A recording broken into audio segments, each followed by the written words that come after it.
Greetings and blessings. I am your humble servant and humble host, Mr. David Null, also known as Hawkeye Two Feathers. And I greet you this morning at 12:22, Saturday morning, Eastern Daylight Time, I guess. I greet you with the love and the honor of the infinite Creator. And I continue to pray that each and every day, each and every one of you will continue to accept and receive the healing, the knowledge, the wisdom, and the blessings from the universe. And I just greetings, everyone. Teresa, how are you? And Pure Love, how are you? Pure Love Ascension. I ain't gonna put my glasses on because then I'll start reading. But anyway, I had a wonderful.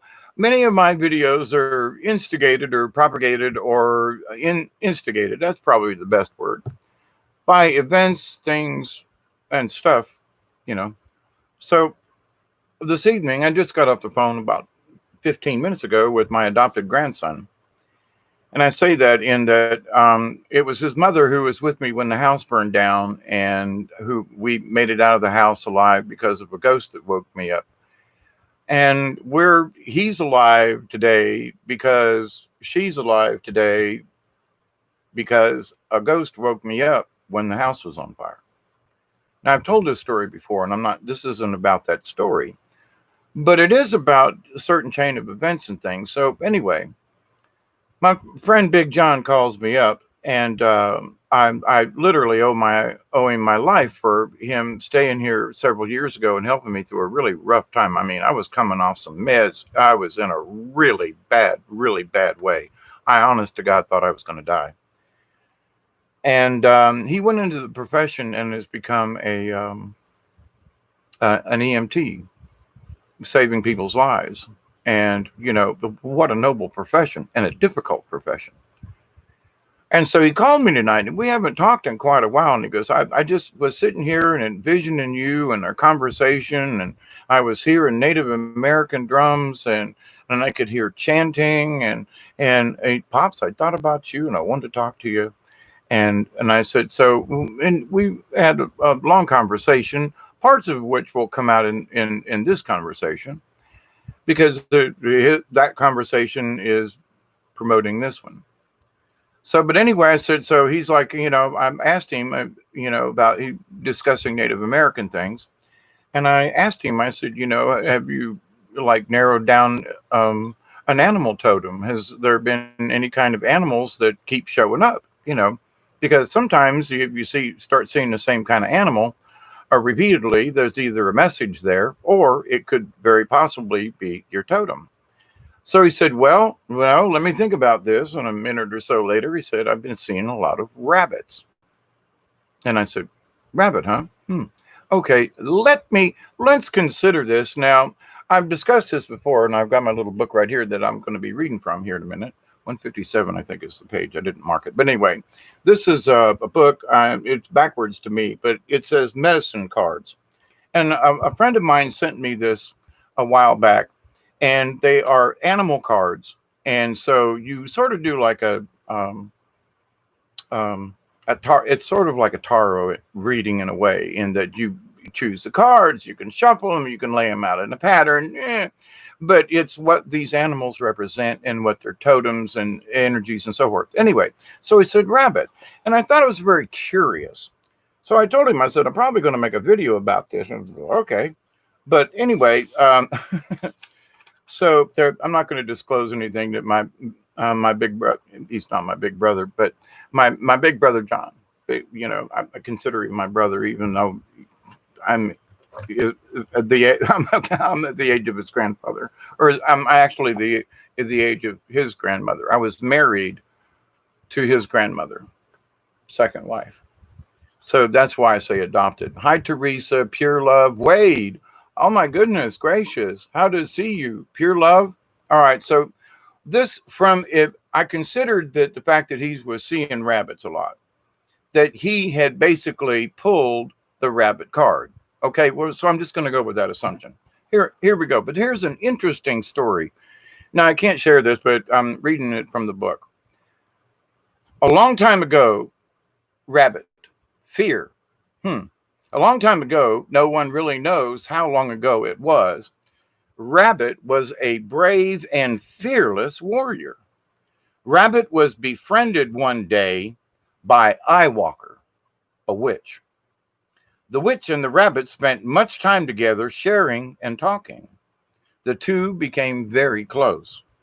One day, Eyewalker and Rabbit were walking along and they sat down on the trail to rest. Rabbit said, "I'm thirsty." Eyewalker picked up a leaf, blew on it, and then handed Rabbit a gourd of water.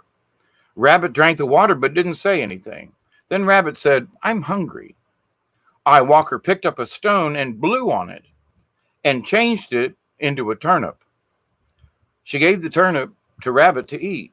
Rabbit tasted it and then ate the turnip with relish. Maybe he didn't have pickle relish, but anyway. But still, Rabbit didn't say anything. The two continued along the trail, which led into the mountains. Near the top, Rabbit tripped and fell and rolled almost to the bottom of the mountain. Rabbit was in a very sad condition when Eyewalker got to him. She used a magic salve on Rabbit to heal his great pain and mend his broken bones. Rabbit didn't say anything. Several days later, Eyewalker went searching for her friend.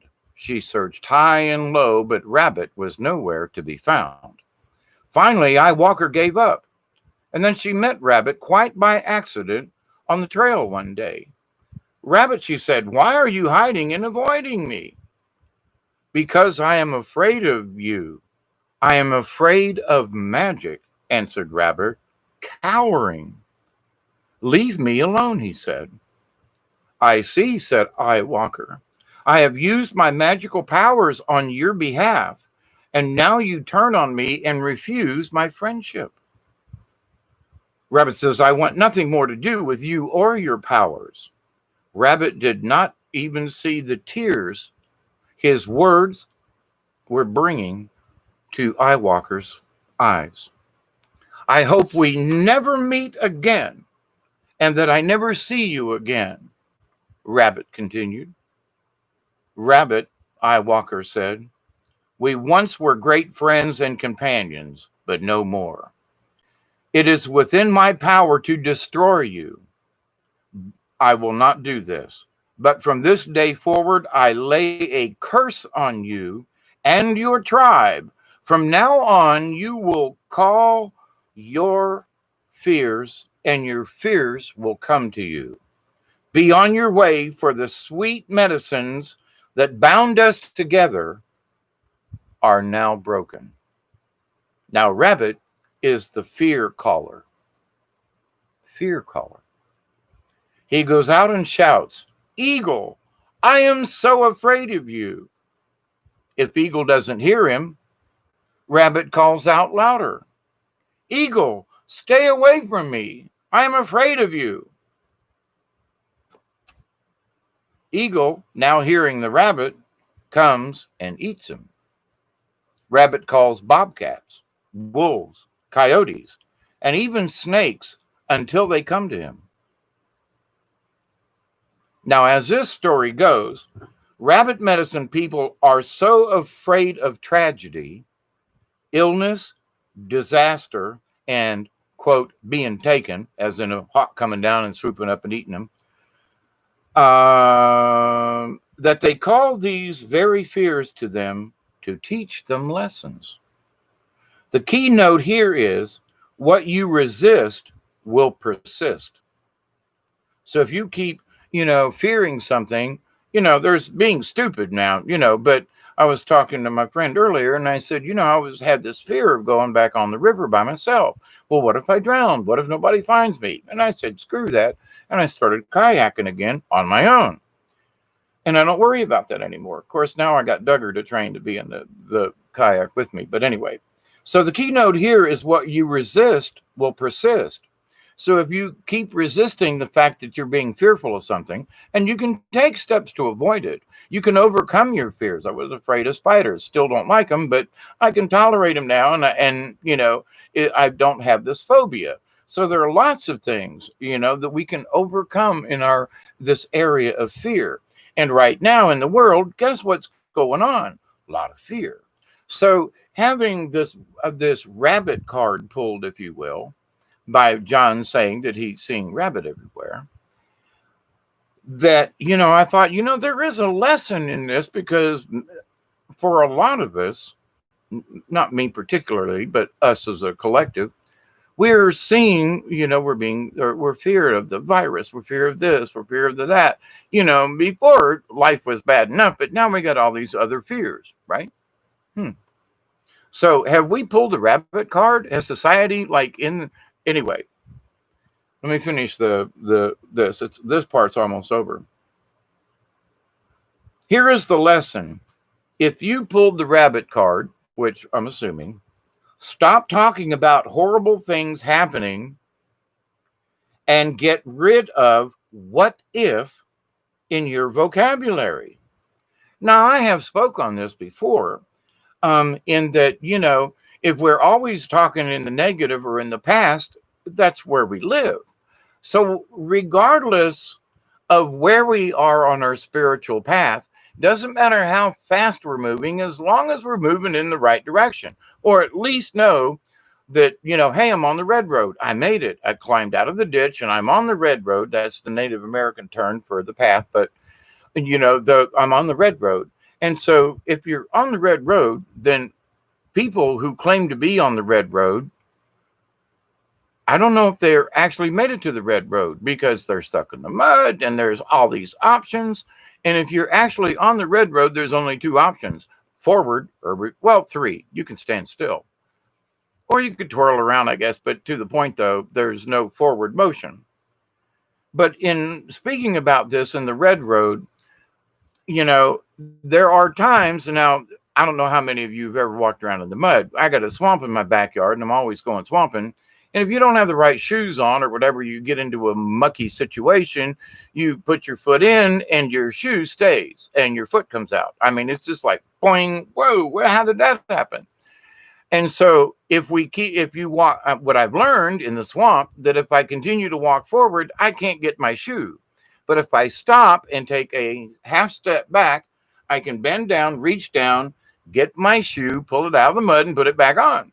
So sometimes taking a step back to get your shoe out of the mud is okay. But if you keep walking backwards, well, that's another story. But there are times when taking a step backwards to assess your situation, if you step into the water and it's kind of murky, you can't see the bottom, you take a step and all of a sudden you're just stepping off like 2 foot. All of a sudden, you're going to take a step back and go, wait a minute, maybe I'm going to find a little shallower place so it doesn't drop off so quick. So taking a step back every once in a while is not necessarily a bad thing. It's when we live in the past, okay? So continuing on with rabbit, though, this is all related because it's related to fear. Reality check. Thank you, Teresa. Fear is so intense all around me, but I know it's an illusion. If I go outside and step on a rattlesnake, that's not an illusion. Now, I say that because a friend of mine, his grandfather died down the road a piece from walking out in his yard one night to check on the chickens, and a rattlesnake bit him and he died. So he wasn't afraid of snakes. He wasn't afraid of the dark. He wasn't afraid, but the snake bit him anyway. So it's not about fear, but it is about being aware. So when our awareness drops, forget about fear, negative things can still happen to us, okay? So when I'm in the woods, I'm wary, but I'm not afraid. Now, if I smell a particular smell, moccasins give off an odor. When you smell that smell, now there is a little bit of terror and panic because it smells like a moccasin, and those suckers are aggressive. So, but in dealing with your fear, though, being afraid of spiders, that's like a no-brainer. We don't have tarantulas that roam around, or we do have black widows and brown recluse and all that, but just because you see a spider doesn't mean it's going to eat you, poison you, or otherwise hurt you. Same thing with a friend of mine. They talked about the other day about snakes. Oh, we saw this snake. I said, well, was it poisonous? We didn't know. We killed it anyway. And me and the other friend that was there, we was like, oh man, you don't even know if it's poisonous. No, we were just scared of him, so we killed it.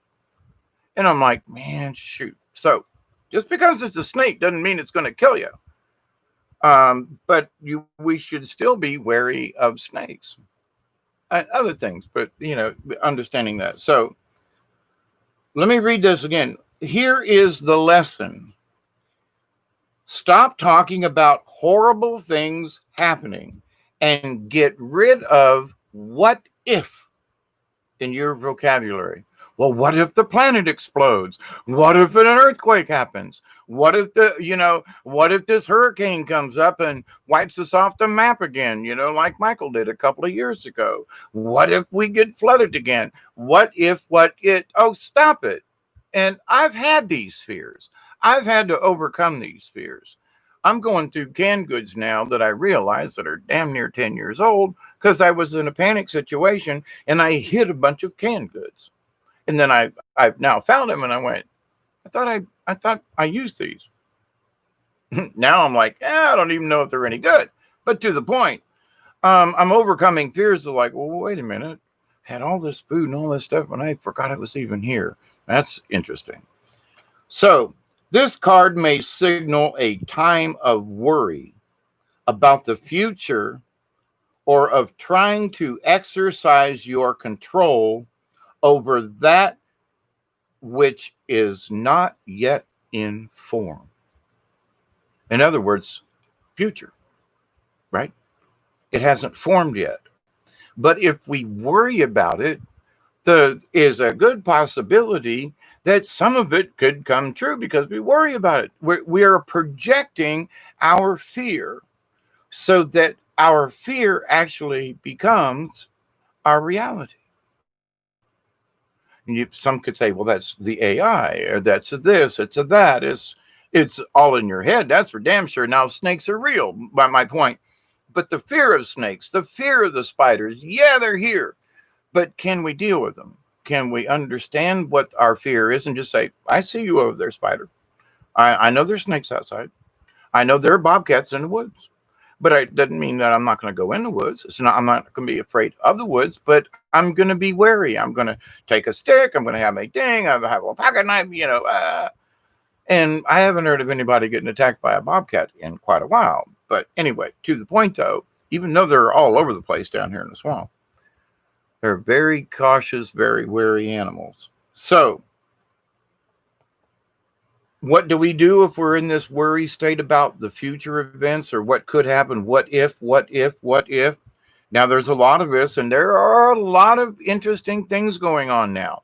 And there are a lot of us who are going over our lives or over our situations. We're reconsidering, reassessing what's going on.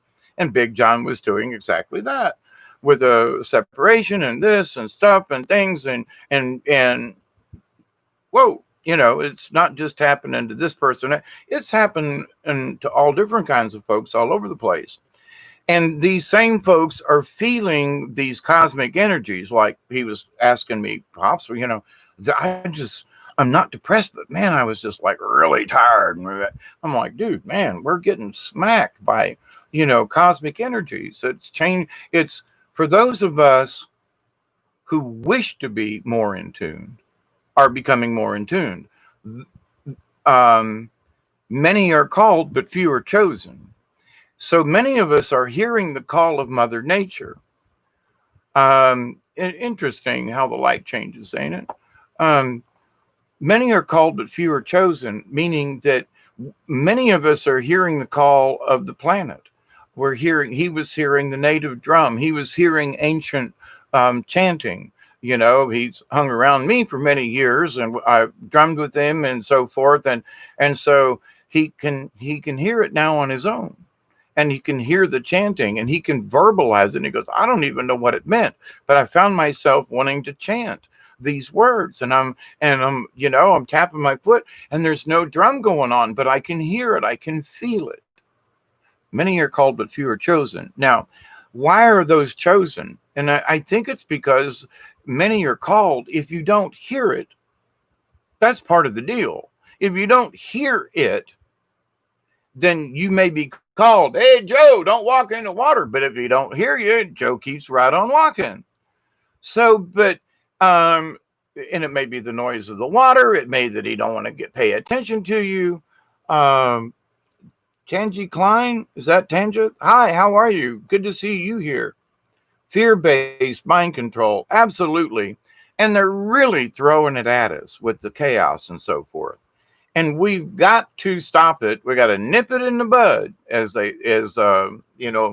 Barney Fife would say. But it's the truth. And so the other day I did a video and talking about some of this. But when my grandson calls up and says, "Hey everybody, let's say hi to Bob. Bob, I got some coffee for you. To the AI, Bob, we love you. I noticed there's a little glitch in the system tonight. We love you, Bob. Thank you for all that you do to keep us a decent show going. And keeping the woolly boogers out of the system. Cherry, how are you? Delaney, delighted to see you. So anyway, going on with the rabbit. So now with the rabbit card, you can turn it up where it's right side up, or it'll be upside down. Okay, so this is the I don't know, this is the upright card. All right, so it says, stop it now. Write your fears down and be willing to feel them.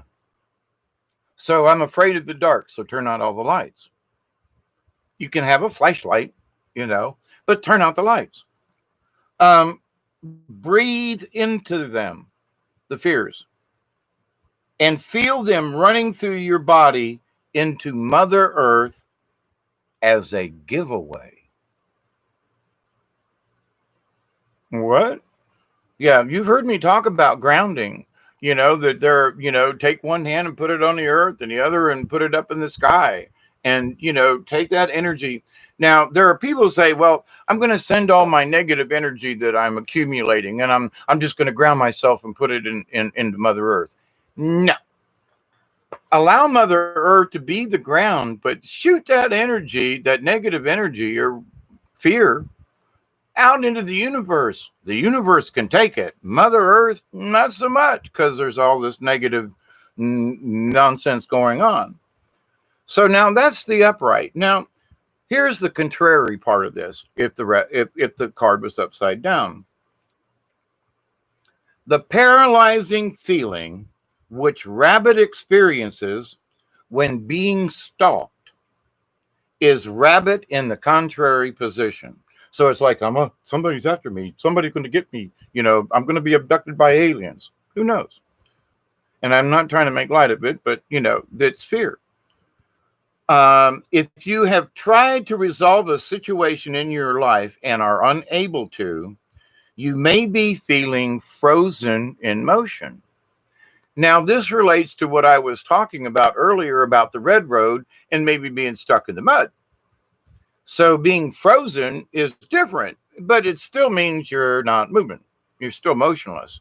Now, you can stop and go, well, the road's a little muddy. I'm going to wait a little bit for it to dry up, because walking in ankle deep mud sucks. But when the rain stops in an hour or so or whatever, and the road starts to dry, I'll be able to walk easier. So that's not necessary. It's a really good metaphor. And sometimes you learn things in life, and what you need to do is I've talked about this before too, in that sometimes you need to be like a bear and hibernate on whatever that situation is. You don't become depressed, but you do pull yourself inside and go, now let's talk about this. Well, maybe it's a fear. And for myself, it's the fear of whatever, right? So, I had this living down here on the edge of the woods by myself. I had this horrible fear that I'm going to die and nobody's going to know I'm even dead. Somebody doesn't check up on me but once or twice a month, and if I don't answer the phone, are they actually going to drive down here to see if I'm still alive? And I wrestled with that for a while because I was so sick and on my own.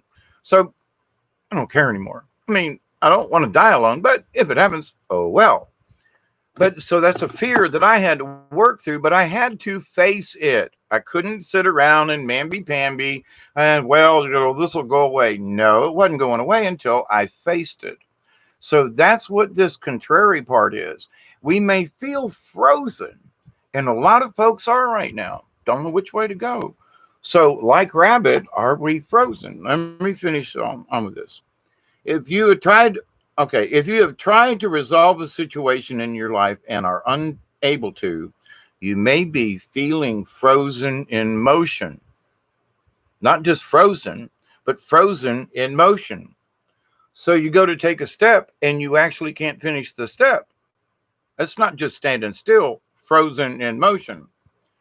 This could indicate a time to wait for the forces of the universe to start moving again. This could indicate a time to wait for the forces of the universe to start moving again. It could also indicate the need to stop and take a rest, which is sort of what we've been doing the last couple of months, eh? Interesting parallel. It will always indicate a time when you need to reevaluate the process you are undergoing and to rid yourself of any negative feelings, barriers, or duress. Simply put, you cannot have your influence felt until you rearrange your way of seeing the present set of circumstances. What? Now, I've talked about this, and I don't know if I've ever read this before or whatever, but I've talked about this on Brian's show. I've talked about it in various things. You cannot have your influence felt. In other words, you can't help somebody else if you don't have your own core set. Simply put, you cannot have your influence felt until you rearrange your way of seeing the present set of circumstances. It doesn't mean tomorrow's circumstances. It means now. Now might mean, well, I got to go to the store tomorrow because I'm out of dog food, or I got to get a flea collar or something. Oh, the circumstances, though, will dictate what I do tomorrow. My grandson, Big John, calls me up tonight. So I don't know what I was going to do next week, but he wants to get together with me next Thursday or Friday. Okay, that's a potential. Did I know what I was doing next week? Probably nothing, per se. But he wants to come out and reconnect and do a drum and talk. And so, wonderful. So, but now there's something in the future I could say, well, don't know how we're going to get there. And I told him, I said, if something comes up, it's, I'm good with it. But he feels the necessity. So I told him, I said, listen, and in his life, because other people have wanted him to do things. So, well, if you don't come home on time, I'm going to be mad at you. That's a fear, right? So he's out of his circumstance. People always trying to tell him the right thing to do. Well, you should come to this Baptist church when he don't really feel that, he's talked to me too much. And he is very spiritual being, but he is not a religious being, where all these other people are and family members. And I know some of them because I was married to his grandmother. That, hey, listen here, hang on a great big minute, but, so he is hearing Mother Earth. He is hearing the ancients. Those folk don't hear it at all. Now, does that mean he's special? To me, it is. But his relatives, and I know his mother and things and, cousins and stuff, they have the opportunity. They have the ability. I knew them when they were younger, but for whatever reason, they're choosing not to listen. Now, they're not off on some weird path. They are on a basically good path, but they still don't hear it. They're have stopped their evil ways of going out and partying and getting drunk all the time and doing sleeping and and so now they're more calm and now they're more focused and now they're more okay. I'll settle for that. You know, you have changed these other behaviors and now you actually seem happier and more content. Cheers. You know. Okay. Anyway, so it could also reevaluate the process you are undergoing, and you rearrange your way of seeing your present conditions and circumstance. So tomorrow, or see, my circumstance might change next Thursday or Friday, and Big John and I might go down kayaking in the river, or we might just do a fire and some sage and have some medicine time and a drum, or we could do both. Who knows? But now the potential is there. Okay, by communication, by touching out into the universe and reconnecting. So by not being afraid to call me, he was like, "Wow, I didn't know whether I should call you." And I'm like, "John, come on, man, you can call me anytime, you know." And I'm usually home most of the time too anymore. But you know, there are those few times I go to the store and go off. But anyway, so there is always a way out of any situation because the universal force does move on. What? It is the way in which you handle the problems that allow you to succeed. What? Take a hint from Rabbit. Burrow into a safe space to nurture yourself and release your fears until it is time again to move into the pasture. In other words, to graze. Clear of prowlers who want a piece of your energy. Now, when I read this tonight to John over the phone, just literally minutes before I started this video, I thought this is so appropriate. Wow, there's some really good wisdom in picking the card of Rabbit. So I thought, what the heck? Why not share this with you? Because we are facing different kinds of fears, each one of us. A fear of this, a fear of that, but it's when we worry too much about the future, do we make that future actually come true? I know I have worried myself sick over things. And in looking back, I was like, you know, somehow I kind of sort of allowed this to happen. I didn't stick out my hands somewhere along the way and grab a hold of the fence post and go, wait a minute, I don't want to go down this road no more. I want to stop a minute. But it just seemed like I was hell bent for destruction or whatever, or for certain events to happen. And I learned from them. However, a couple of times that, you know, I had to get slapped around a few times. You know, it took me more than one time to, you know, get the message. Shame on me. But because of drug addiction and being drunk all the time, I wasn't paying attention. So now with that said, my other book, I thought I would use this. This is called Animal Speaks. I don't know if this is backwards to you. And it is by Ted Andrews, who I think is passed now. Greetings, dear brother, devotion. Somebody sent a comment. Thank you very much. Greetings back at you. Oh, hi, by the way, 70. Can't be Teresa, Project Skyfalls. Howdy.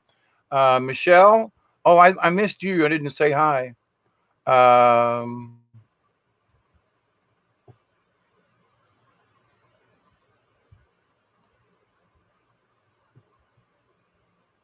Delaney, how are you? They both died years ago, but I got bits of them, orbs flying around. Well, that's always strange and cool at the same time.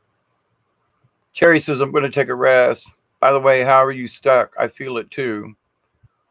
The stuckiness is basically the entire planet has been put in a different paradigm. In so many words, I have actually, stopped and scratched my head and said, have we jumped timelines?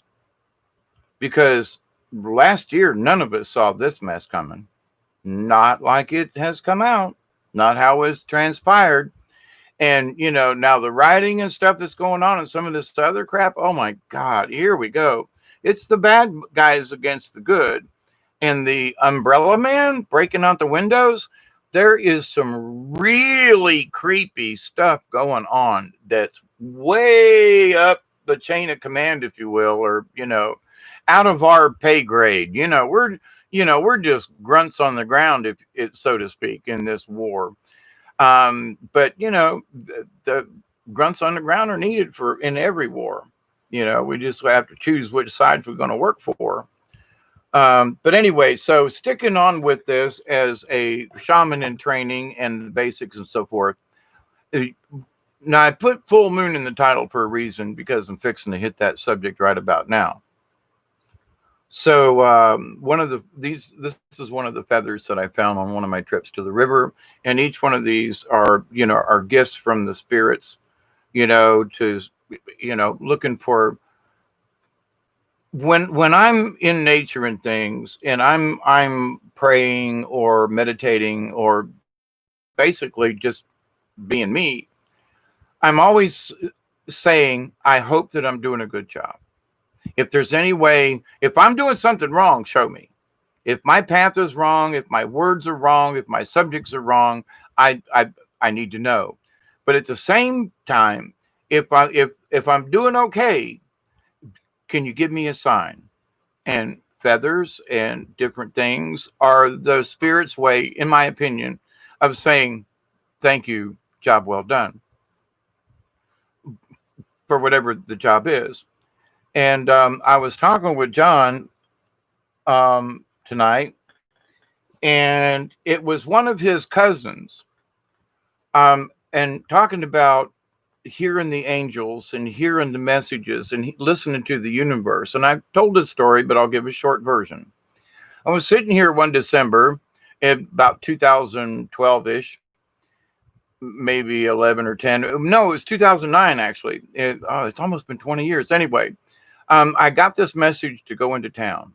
And I went into town. My friend Tim was here. He went into town, blah, blah, blah. I went to Walmart, did all these weird things, stopped by my friend Marcia's house, and her clock kept going off. 431, 431, 431. And she'd go and open the door and close it. And it did it 3 times. And on the 3rd time, she looked at me and she goes, time to go. So on the way home, that's when we ran into that accident where the guy had lost his leg. And Tim pulled him out of the truck, put the fire out. I called. We treated him for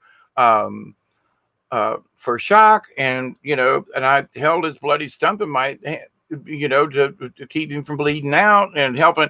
Anyway, if I had not listened to that nagging little voice in my head, Dave, go to town.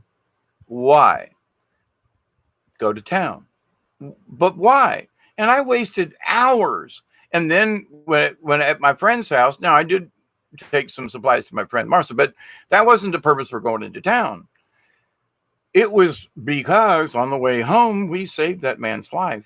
Didn't save his leg, but actually Big John, it's one of his cousins that it was her daddy kind of thing. So it's sort of in the family down here in the South. But anyway, in talking with John, I was like, John, it's interesting. You do that on a daily basis, not necessarily, the whole bloody stumps, but that he, as an EMT and as a nurse and a first responder and all that, he's doing that on a daily basis. I did it once, and wow, it's still profound to me. But was it my job to listen to the angel who said, go to town? And I did. We did. I did, but Tim volunteered and he went with. But to the point, though, would that person have died? What chain of events would have happened? And if I'd had a fear of not listening to that voice, well, why should I go to town? Then we wouldn't have saved this person's life. What's that got to do with rabbit and fears? It's listening to our intuition. Now, listen to this. The rabbit is an animal whose essence and energy is paradox. It is found in both myth and folklore, and depending upon the society, it was perceived in a variety of ways. I found this interesting. In Greek mythology, it was associated with the goddess Hecate. In Egyptian hieroglyphics, it is associated with the concept of being. What? Yep. It was associated with the concept of being. I am, therefore I am, kind of, Anyway, the ancient Hebrews considered it unclean. They would, because it was a lascivious animal. Among the Algonquin Indians, the great hare is the animal demure. In China, it is one of the 12 astrological signs. It was considered as a most fortunate sign, giving those born under it the ability to possess the powers of the moon. So why am I bringing rabbit up? Rabbit, it's the full moon looking out the window right now. So the subject of rabbit comes up. I look it up. Oh, rabbit has the power of the moon. Let's find out more. Hare individuals are considered sensitive and artistic. The hare is imbued with ambition, finesses, and virtue, along with living on the moon. Interesting. The rabbit is known for its ability to procreate, its fleetness, its ability to make great leaps and hops. It moves primarily by hops and leaps, and individuals with this totem find that their endeavors do so well. All of these characteristics are significant for those with this totem. Now, I'm not speaking that maybe we are in the time of the rabbit. Hair trigger. I like that, Michelle. That's a good one. But in this, right now, things seem to be hopping around. Okay? So are we in a rabbit situation? It comes up. But through the different animals, though, and the totems, and what is known and written in legends, well, actually, the legends aren't written so much as they are spoken, but the stories definitely, can bring enlightenment to the present circumstances, as in what was earlier. Anyway, let me move on. The rabbit is found mostly in thickets and in tall grasses. It is active both day and night, but is most visible at dawn and dusk. These are times long associated with the fairy realm. Ooh, now we're getting into some deeper stuff. Full moon, fairy realm. Okie dokie. So this gets a little in, and because of this, the rabbit is often, hang on, need a little something to drink here. Thank you, Bob. Some coffee. I would share donuts, but just think, jelly filled, and we're all good. A common thought of a good raspberry jelly filled, or a blackberry, or blueberry. That'd work too. Anyway, these are times long of fairy realm, and it's because of this the rabbit is often seen as the animal that could lead one unknowingly into the fairy realm. Sort of like a Rip Van Winkle kind of thing. Who did Alice follow? A rabbit down the hole. Interesting, right? A lot of rabbit holes these days. Oh, and the next sentence is, the most common example of this is found in Lewis Carroll's story of Alice in Wonderland, in which Alice follows a white rabbit down a hole into the wondrous world of adventure. I was thinking that it was in the next sentence. Interesting.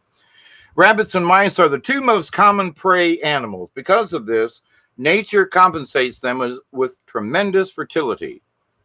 Well, if you're going to eat a bunch of us, we better make a bunch of us.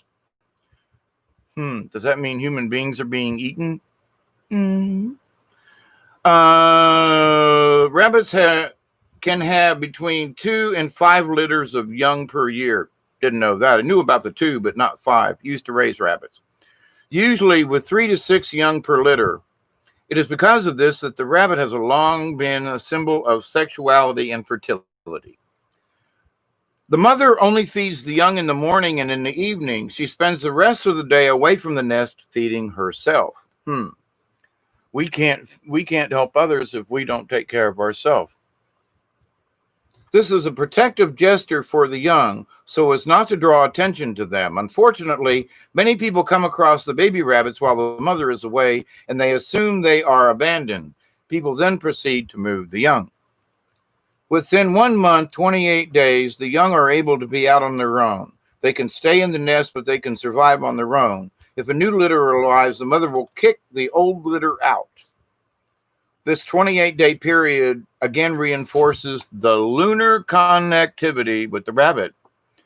Usually, if a rabbit shows up, you will begin to see a cycle of 28 days beginning to manifest in your life.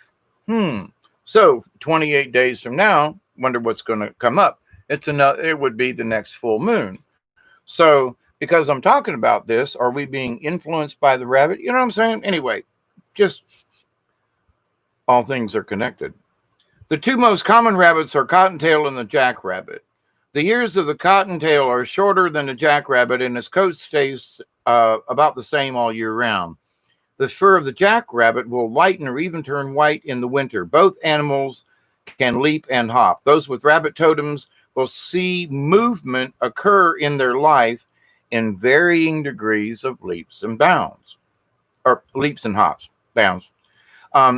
It won't be a steady step-by-step movement. The leaps and the hops do not usually take more than the cycle of one moon, 28 days, to occur. So in other words, it may take you a whole month to make one step, but you'll make it. Although some associate fear with the rabbit, it has wonderful abilities for defense. Ooh, Brer Rabbit, don't throw me in that briar patch. Ooh, Brer Fox, Brer Bear, don't you throw me in that cotton patch.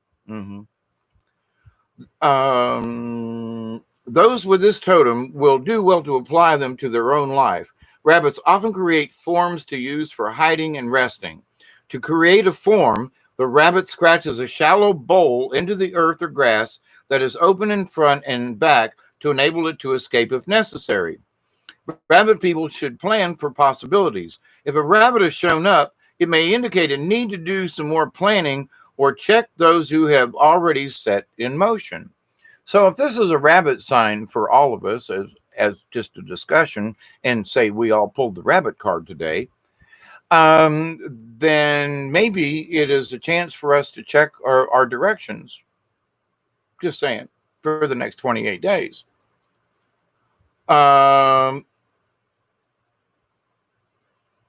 If a rabbit has shown up, it may indicate a need to do some more planning or check those you have already set in motion.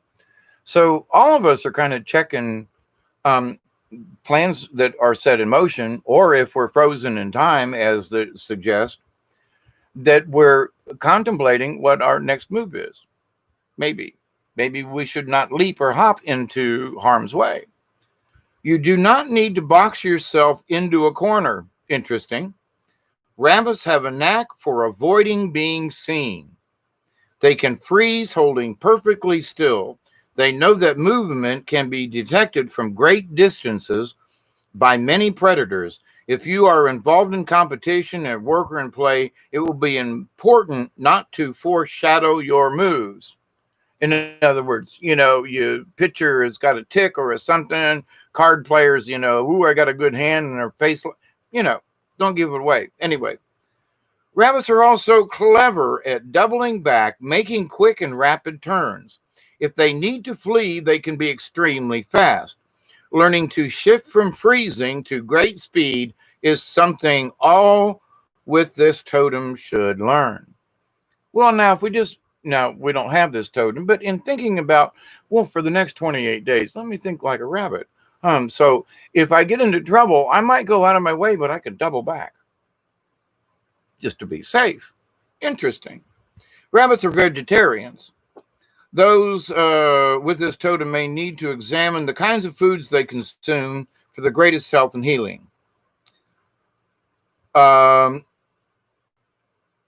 can show you how to recognize the signs around you. It can help you to attune to the lunar cycle and recognize the tides of movement within your life. So you think about the oceans are affected by high tides, low tides with the moon. What about our emotions? Don't crazy people get more crazy around the full moon? If our emotions are raised, our energies are raised, or, you know? So to attune to the lunar cycle and recognize the tides of movement within your life. So we've talked about these energy waves, tides, ebb and flow. You've heard me talk about get in your inner tube, because if you in a tube and you're holding on and you don't fall out of the thing, you're going to survive the biggest wave, because you're always going to pop to the surface. Not so with many other things. So this in turn will enable you to become even more fertile in your life. So not necessarily procreate, but, to be more fertile, let's just say, to be more fertile in being able to reach other people with just simple love and affection. So fertility can come in a variety of ways, not just in children or offspring, So, in looking at our lives every day and how am I doing, and, am I making any progress? Does any of this actually mean a crap in the long run? I think you'd agree with me that in the long run it does, because whatever's on the other side and who we do want to we're going to get there one way or the other. Why not make it as comfortable as possible? And if we can stop being mean, nasty, ugly bitches and bastards to each other, then maybe we've got a chance to make the transition, because we're going to go one way or the other, right? Why not make it as easy as possible? Make the transition easy. I know I watched my grandmother. Her picture's hanging back over here on the wall. Granny, I love you. I still do. And she taught me so many lessons just by in her simple life. And she was like, I don't need religion. I know who my God is. And she'd go to church 2 or 3 times a year, Easter time and, Christmas and that, because she felt guilty. Not because she felt more religious or better by it, but, society made her feel guilty. But Granny was one of the most spiritual people, and I've talked about her before, where back in the day, we had an ESP thing going, and she didn't want to talk about it. But her and I, and, she would be calling me and I'd pick up the phone before it rang. It happened between us so many times we started giggling.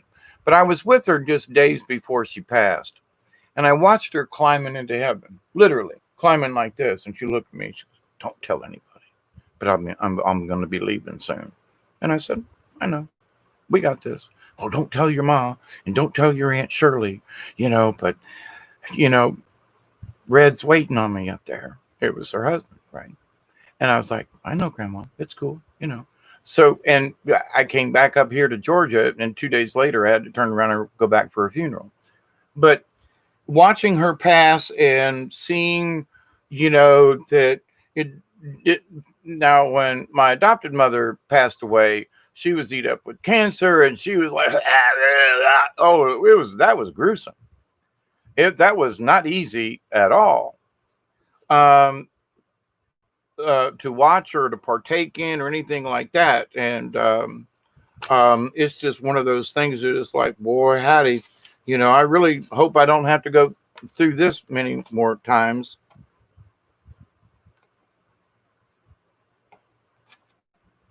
Anyway, piece of paper. But anyway, I thought I would share that with you tonight.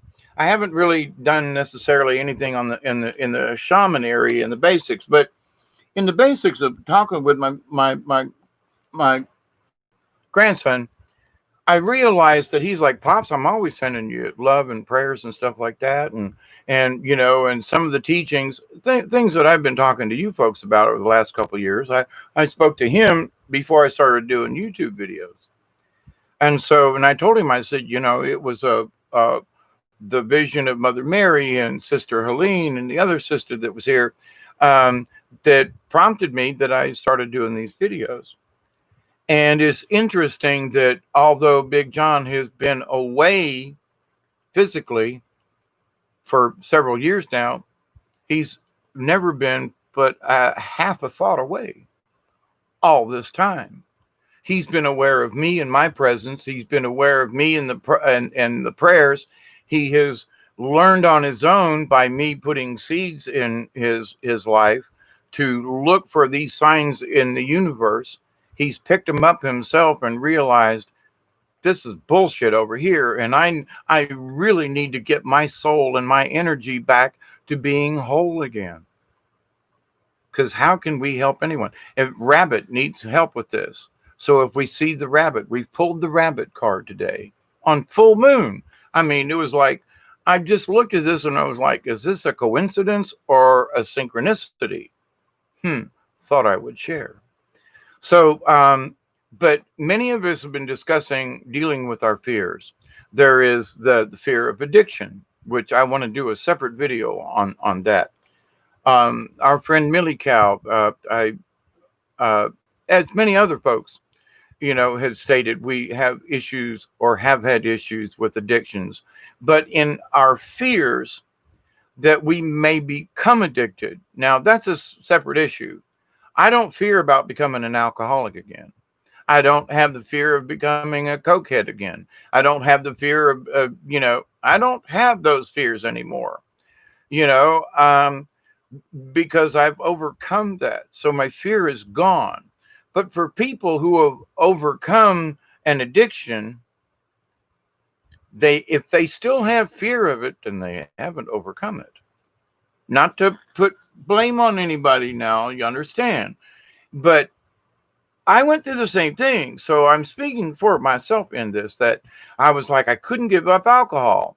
And it was I just wanted to have a beer. I didn't want to get drunk. I just want a glass of beer. Everybody's sitting around, we're having a everybody's drinking beer and drinking wine. I just want a glass of beer. Don't even want the can. I just pour me a little in the glass. Man, I got a headache so bad I would get headaches, puke, sick. And Spirit was telling me, you can't have it anymore. None. And I was like, and until I puked and threw up and had a headache for 3 days after one glass of beer, I was like, well, I guess I just don't need, it wasn't about getting drunk. It was about, I had to stop. Now I've had alcohol since then. I've got some blackberry cordial in the refrigerator right now, and I'll just take a shot glass and have, it's actually brandy. It's a blackberry brandy cordial kind of thing. It's really sweet, but every once in a while, I just want a shot. Just for the taste, the blackberry, the thing. I don't want to get drunk. I don't want to get high. I just want to taste. And I have, knock on wood. It was me. Oh, Duggar here. He's not used to me being crazy like this. Where, come here, Duggar. Say hi to everybody. Hey, whoop. No, he says, I'm getting back up on the couch. I don't want nothing to do with your blast string mess over there. Oh, it was me. I'm the one. Silly dog. But anyway, so but we're all dealing with some kind of fear or something. And so if we overcome an addiction, then we should have no fear. But so with that said, though, if you're still fearing an addiction, then you got to fear something else, that maybe it's not the addiction. Maybe it's that you don't trust yourself. There's a whole another level to that. Well, I'm afraid of becoming an alcoholic again. Why? Do you really want to drink? No, but I'm afraid of it. Why? Well, because yeah, we got some cats caterwauling out there. Calm down, Duggar. Calm down. It's all right. Sorry. New critters in the house and learning how to, and there are a lot of cats outside. Oh, Duggar, you're a good dog. Come here, boy. Come on. It's good. You good. You let all them bad cats know you're here. But I think for a short discussion about the fear of addiction, for me, it would be the fear of trying to cover up my emotions with something. Pick something. It could be food. My brother, more my cousin, as I was adopted, but actually, technically, he is my cousin. He's not really my brother. But anyway, he ate his way into his depression and gained a lot of weight, but has since, I'm proud of him, he's since lost a lot of weight. So cheers for my brother Daniel.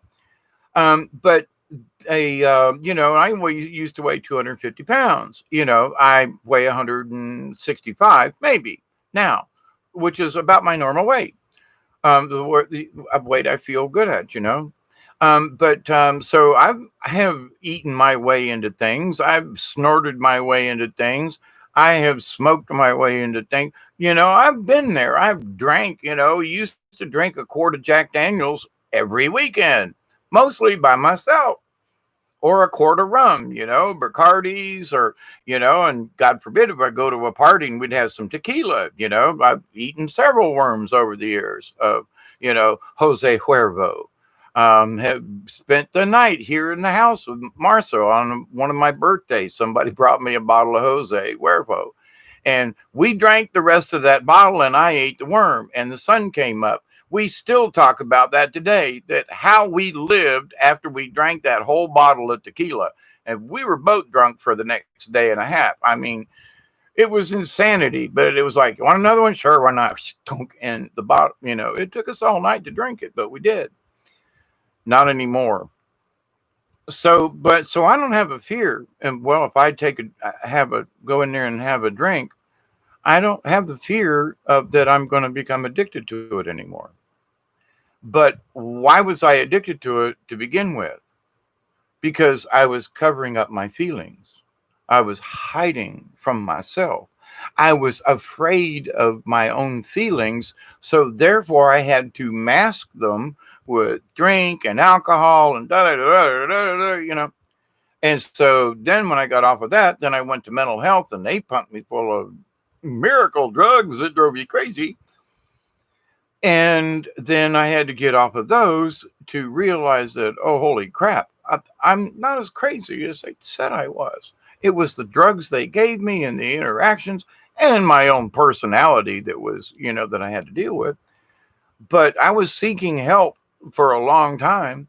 But in the long and the short of it, I got rid of my one addiction and they gave me another. My addiction to mental health, my addiction to happen to go do this, my addiction. So I traded one addiction for another. So it's not about the addiction of alcohol or of smoking too much weed or of taking something this or that, it's that you are masking another problem. So it doesn't matter what the substance is that you abuse, because it's not about the substance. Easy for you to say. It's not about the substance. It's about the abuse. Why do you want to abuse anything? Is because you're trying to mask or hide what's inside you. It's fear-based. So our addictions are based upon fear. What'd you say, okay? Think about it. I'm afraid to show our true feelings. Afraid to whatever. So I'm going to get drunk. Afraid. Well, I'm thinking about my daughter all the time, and my son. I haven't talked to my son in 10 years, and he's 20 miles up the road. What? You don't want to talk to me? But did I cry over it? Have I prayed and pondered? Absolutely. But it's out of my control in that I cannot make them come and want to see me or even call. Or my grandson, I haven't spoke to him since he was 3, and he's probably 13 now or so, anyway. So, and I used to cry over it. There are still times I get a tear and I think, but you can't force yourself into situations.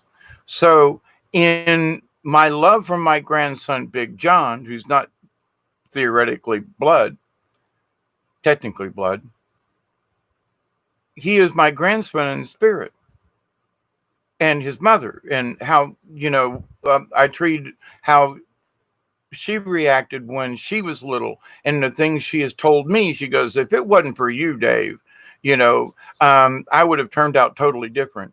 But as a child, I didn't beat her. I didn't this where other folks did. And it changed her life at a young age, at 8, 9, 10, 11, or 12, or somewhere in there. And so we can make changes in people's lives, even though they may not stand around and tell us all the time. So Big John went to school, got married, working, and you have to set them free. And if they love you, they'll come back. So now Big John wants to come back and sit and do a powwow with me and have discussion and hug each other, and say hi and share time. It comes back around when it's supposed to. And if it isn't supposed to, it don't.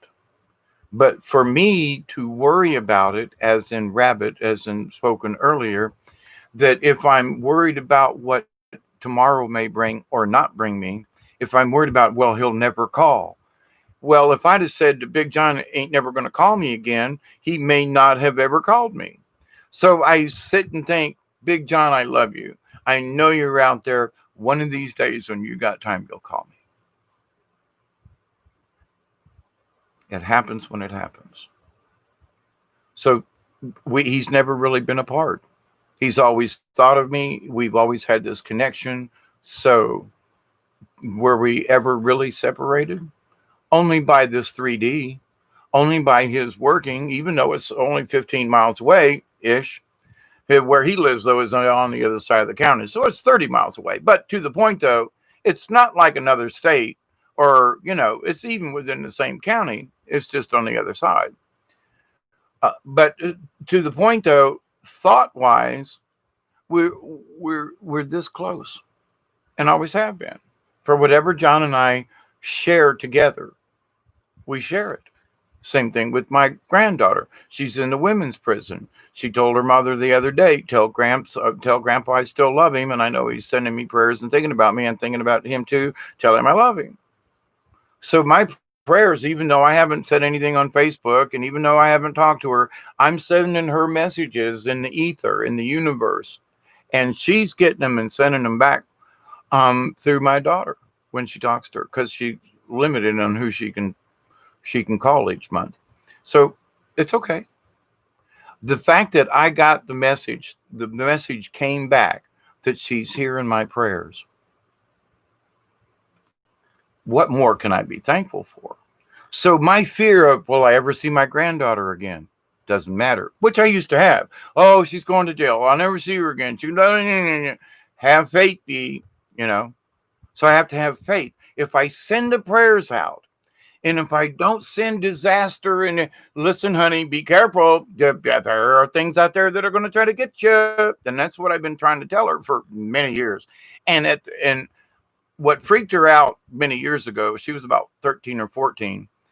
I said, somebody's after you, aren't they? And come to find out, I went to Ohio, saw them, came back home. And after sitting and talking with her, person to person, by the time I got home, found out that yes, there was a man in the apartment complex who'd been diddling with the little girls, and he got arrested and sent to jail.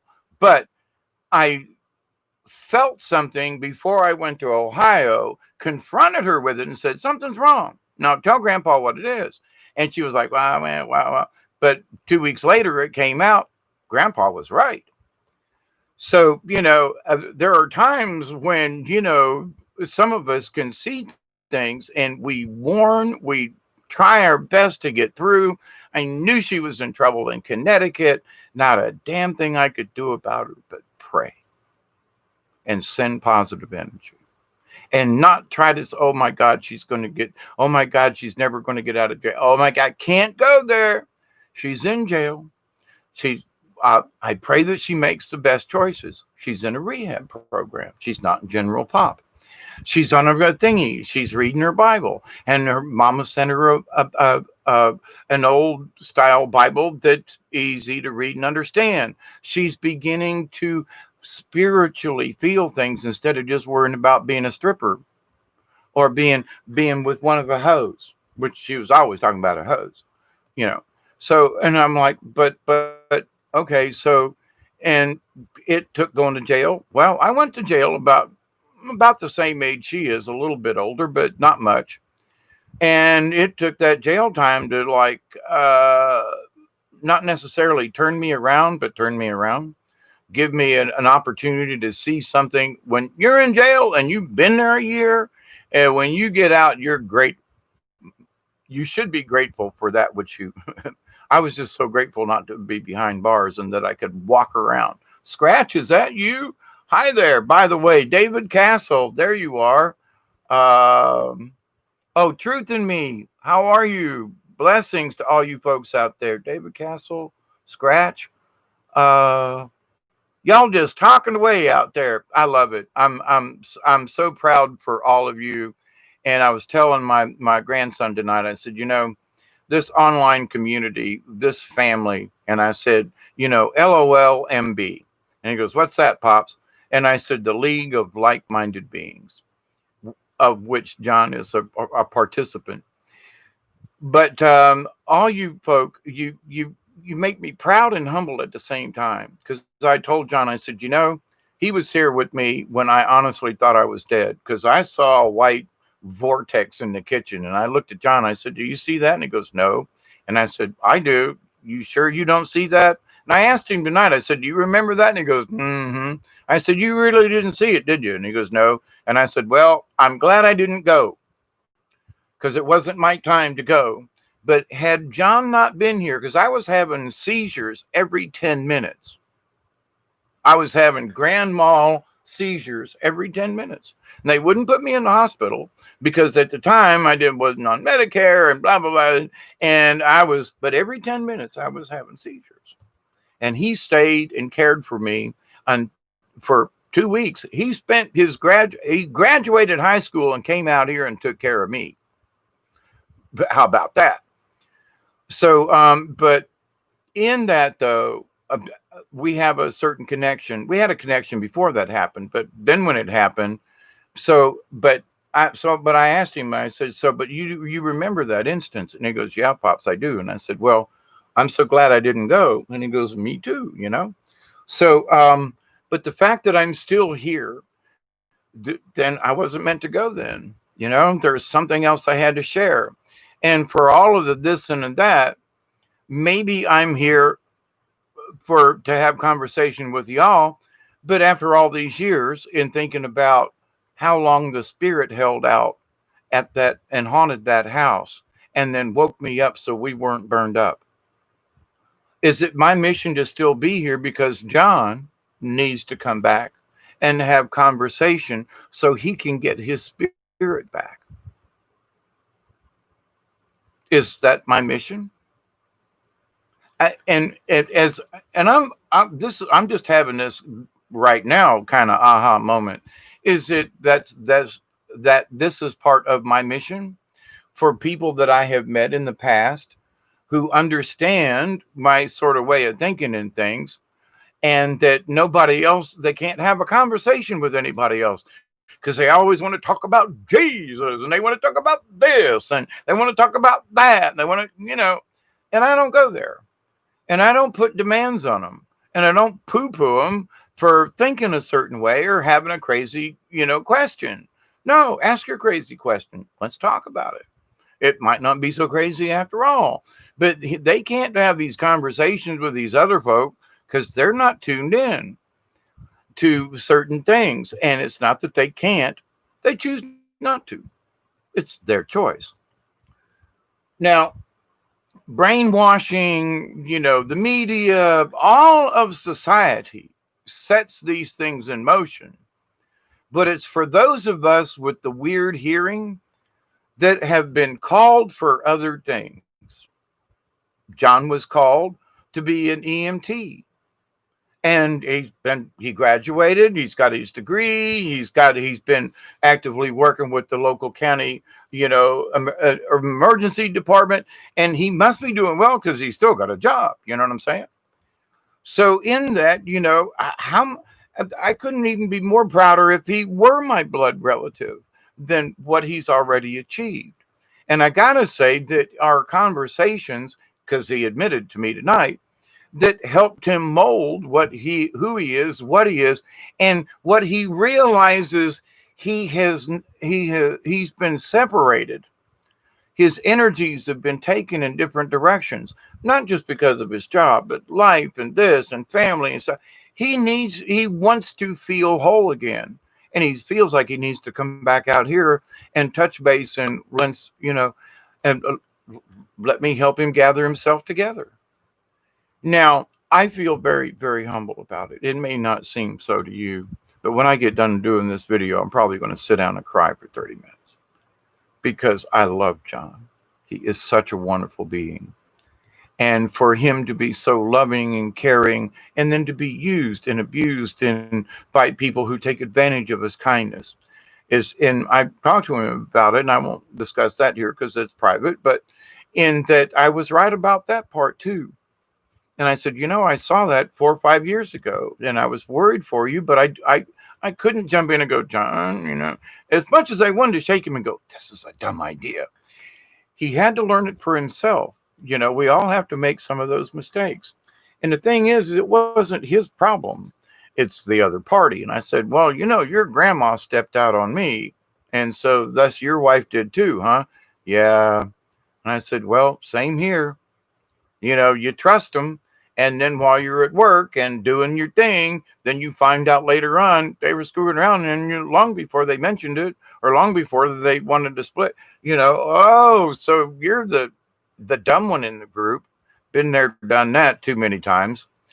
And so, I saw it coming sort of for John, and, but it had to happen. Whatever, sometimes things just can't be avoided. He was in love. He was his first love, a high school sweetheart. And I've known people who are still married that were high school sweethearts. So you never know. But there were certain flags that I saw. And I gently tried to say them to him back then. But he even said, he goes, I was a lot younger then. And I was, all heartfelt. And he said, now I'm older and I'm able to see things differently. And I realized that my energies have been split. I don't want to become whole again. So he's coming home to here. Why am I still here? Maybe for John.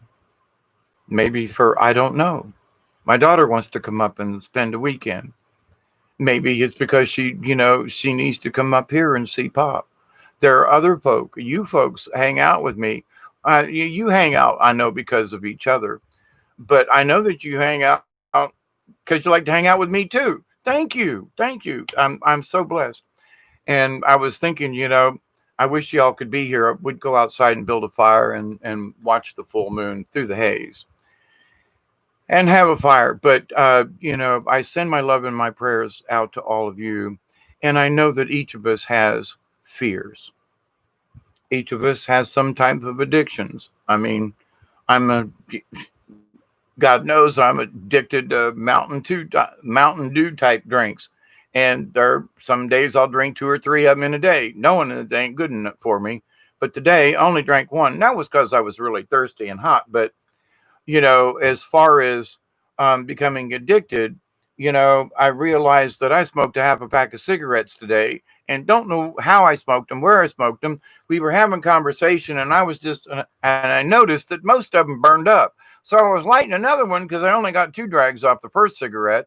And I looked down, and that much of it was ashes burnt in the ashtray. And I'm like, well, so I lit another one. So now I'm down a half a pack of cigarettes, not because I smoked them, because I wasn't paying attention. And that's okay. But to the point, though, hopping around, different things are going on, different energies. And I'm like, I usually got this. I'll light a cigarette, take a couple of puffs, put it out, come back later on, smoke the other half. Today, half a pack burnt up in the ashtray. Better than in my lungs, right? But anyway, so, but my fear of smoking too many cigarettes, my fear of becoming addicted, my fear of this, my fear of the dark, my fear of, is a critter going to eat me if I go down in the woods, yada, yada, yada. We all got our own fears. But ladies and gentlemen, friends and family, all of you LOLMBs out there, members of the League of Like-Minded Beings, I think I'll make a t-shirt, LOLMB, apostrophe S. Anyway, LOLMBs. Yeah, how about that? Kind of rolls off the tongue. LOLMBs. Anyway, but so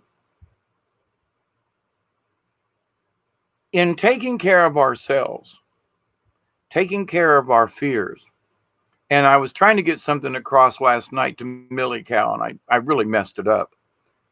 And it is about addiction. It's like, I can go have a drink and not worry about becoming addicted to alcohol again. And so it's not the alcohol that's the addiction. It's the fear of something else. It's not the booze. It's not the wine. It's not the cocaine. It's not the whatever. It's not the weed. Well, I used to stay stoned all the time and now I don't smoke any. Well, how do you feel? Like crap.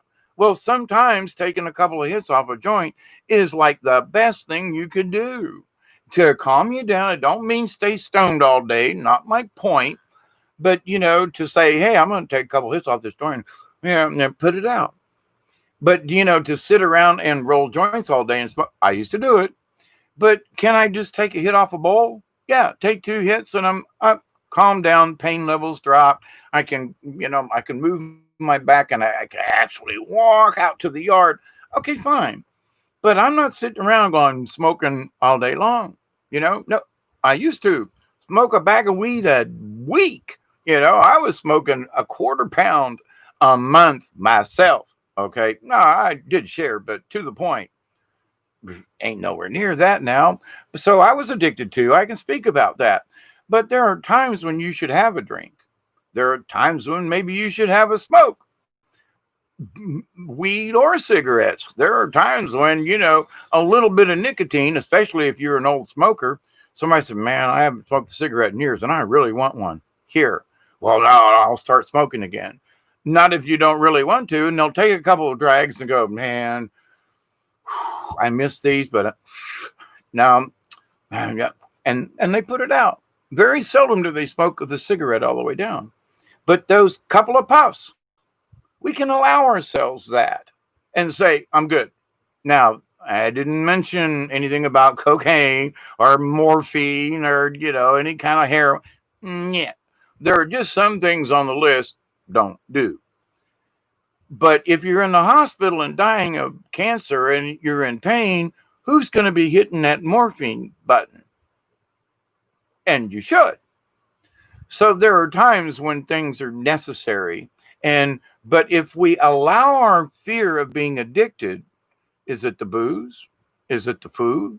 Is it porn? Is it this? Is it that? Is it the radio? Is it going down rabbit holes? Is it being, there are people who are addicted to the fear on the internet. What's going on? And I used to be one of those people too.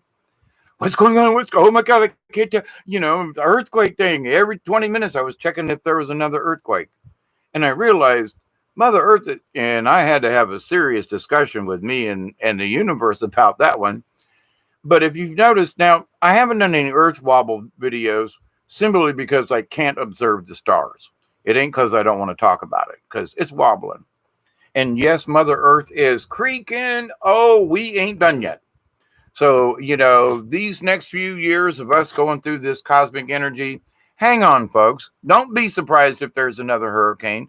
Don't be surprised that there's going to be another massive hurricane. It's going to spawn tornadoes. They're going to go across the, tornado went through here not long ago. I got trees down in the backyard. It was horrible. Tore up this and that, man. And that ain't nothing to do with the hurricane the year before. This was tornadoes this last year. Trees down all over the place, man. So, but am I afraid of it? No. Guess what? I got a little generator now. I got solar power now. I got a few extra batteries now. I can make do, but but I'm not going to sit and worry about, is it going to storm again? Oh my God, are the lights going to go out? Oh my God. Oh, stop it, please.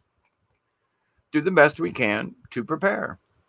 And if you can't afford it, you can afford candles. You can afford some extra water and some clean jugs. You can afford a little bit of extra something. If you have an electric stove, for God's sakes, get yourself at least a one burner camp stove that doesn't run. Oh my God, I can't believe there are some of these folks. Now, they're nice little units. They run off of butane. Okay. Now, butane's expensive. You can buy the propane kind still. And one of those propane tanks will last you forever.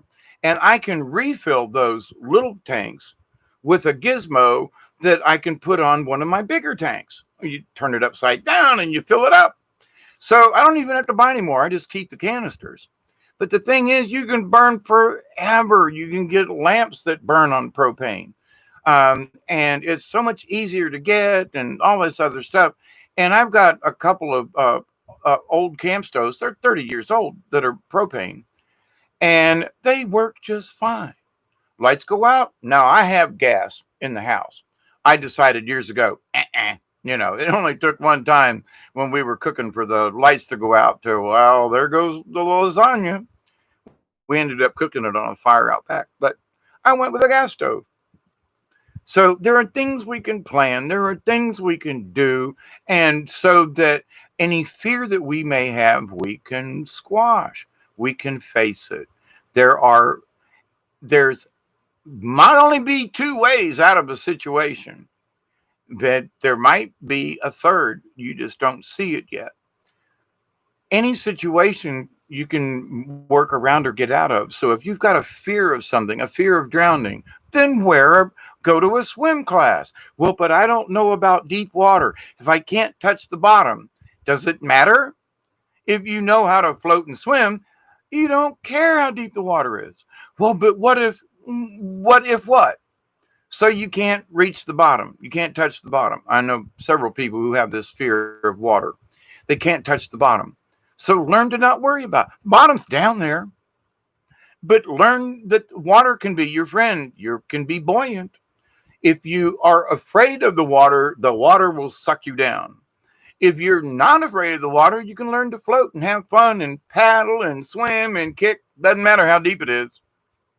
Doesn't matter. Because the water becomes fun. But if water is your enemy and your fear, hey, what are you going to do? So you have to face it. Go underwater. Hold your breath. Sit on the bottom. I used to do this because I trained myself not to be afraid of water, because I was too as a kid. And, I could swim as long as I could swim fine, knowing that I could touch the bottom. But when I went out past the buoy, out into Lake Ellen there, and there was a Lake Ellen and Lake something else. Anyway, they had towers and swimming areas back in the day. I don't know if they still do, but anyway. So as kids, we used to go there and swim. But I could swim inside because I knew I could touch the bottom. But I was afraid to swim beyond the marker out to the tower. Now, my friends swam out there, and they were like, come on. And I was like, but. And I'd swim back and forth over here, and they're all having fun jumping off the tower. And I couldn't swim at that 20 yards out from the buoy to the tower because I was afraid I couldn't touch the bottom. So then I just started going to the bottom, and I figured I would hold my breath and walk out on the bottom of the lake. I mean, this is a 10-year-old, 9-year-old kid working this out in his head. But I learned that I wasn't afraid of the water, because if I was going to drown, I could have already drowned. It didn't matter how deep the water was. So then it was like, do I have the strength to swim out there? Now, that was a different issue.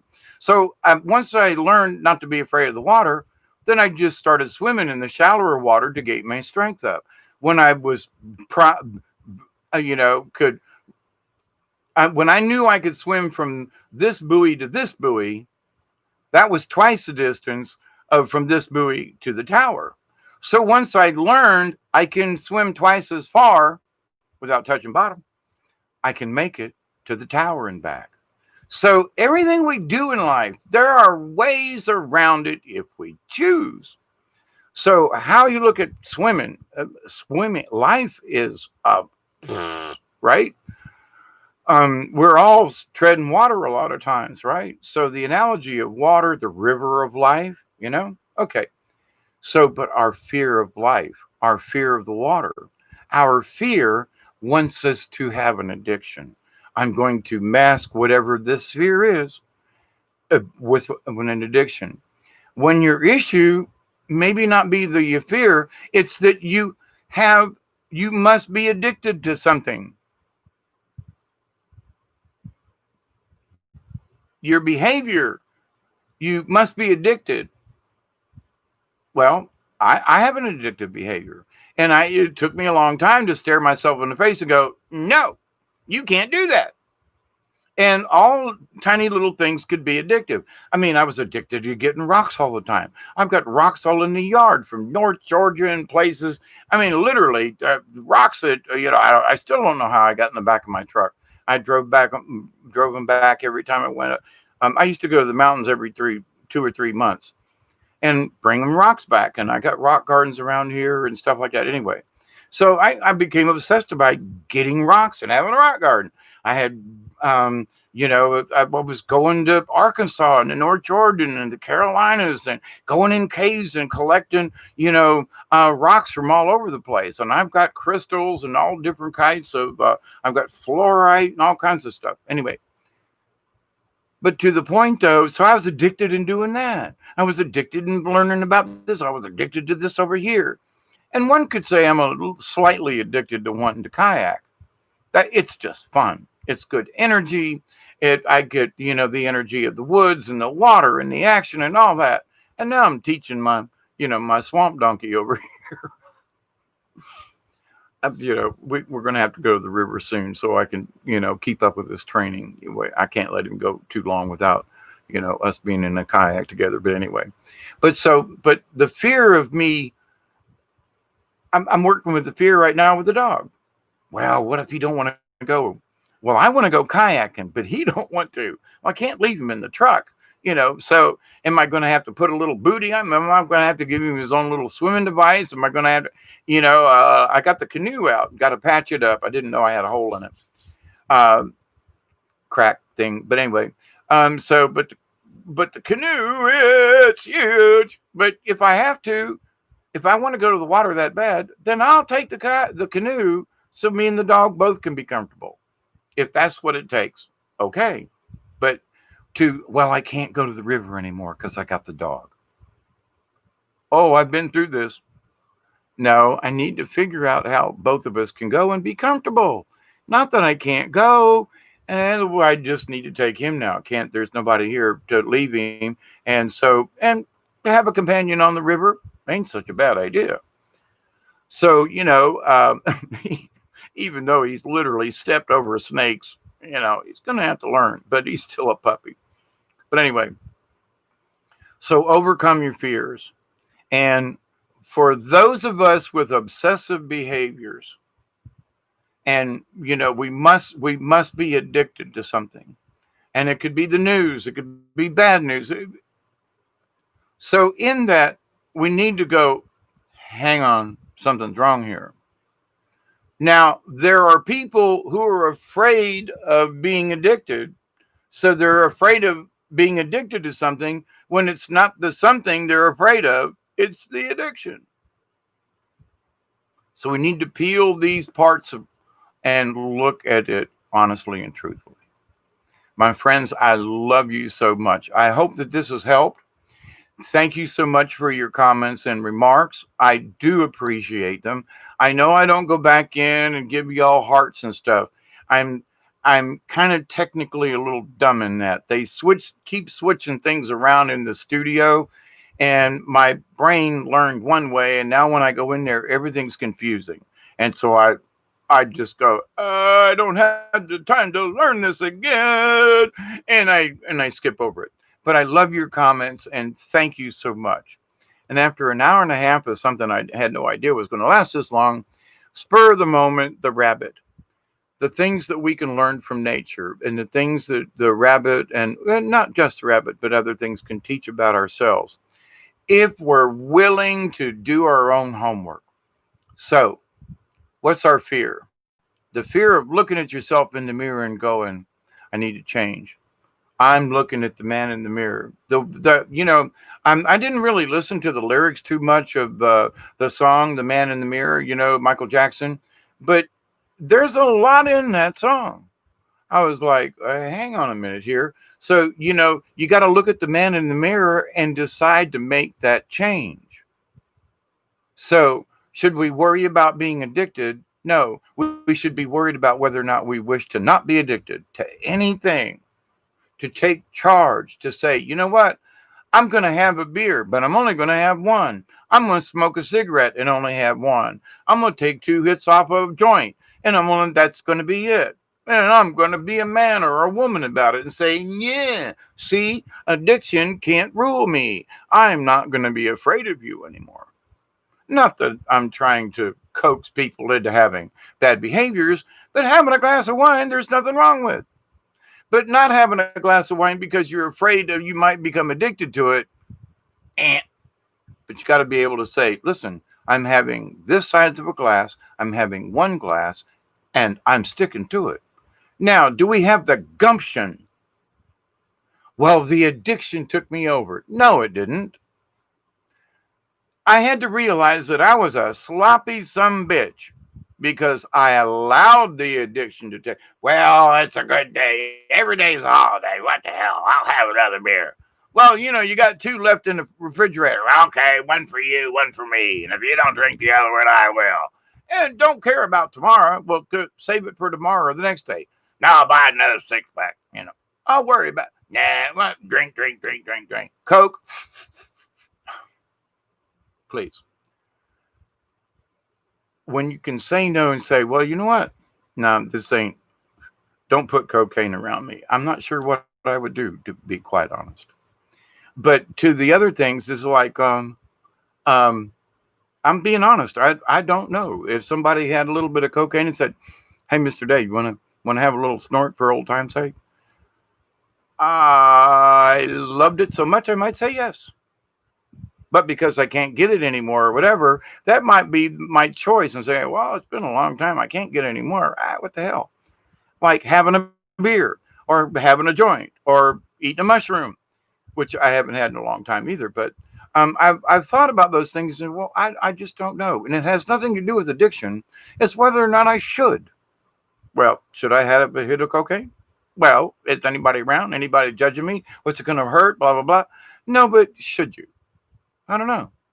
Well, somebody's got some mushrooms. You want to have some mushrooms? Well, I used to trip all the time. I mean, I literally, on a daily basis, I was eating mushrooms and or acid.